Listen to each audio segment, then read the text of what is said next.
We got back, and I told the captain, you know, and I wrote my sweetheart a letter, and I said, if you don't hear from me, I'm gone. But we went out there, and the Chinese were very punctual, and they always started at 10 o'clock at night. And I was talking to the artillery FO, and while we were talking, we heard all the rumbling going on. So we knew the shells were on their way, so we went through a 30-minute barrage.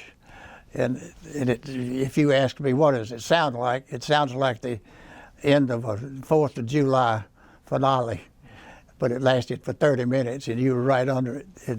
And so I was one of the lucky ones that didn't get hit. And they had spotlights from behind the lines to light up the valley, and they had commercial planes up there dropping flares so you could see. And then after the barrage stopped, then they started coming.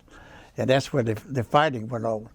And it lasted, oh gosh, I guess till 4 o'clock, 3 or 4 o'clock. And so when the daylight came, I went around to find the captain, and there was just hardly anybody left. And a lot of them dug underground to get away from the artillery. And the artillery came in, they buried them alive. And there were quite a few of them probably still buried up there. They just didn't know. So we finally were relieved, and they were about a company. They were about 100 up there, something, maybe 75 or 100. And they were only 23 of us walked off that hill. And Captain Enoch survived. He was in a bunker, and the pounding, he was about that far. If they had kept it up, it would have crushed him. But he finally got out, and so we up the hill going back, there was a rice hut. The people working in rice, and we didn't know they had that zeroed in. So when we got close to it, boy, those rounds started coming in again. And we said, oh, wait, just run. One at a time, run, run, run, run, run.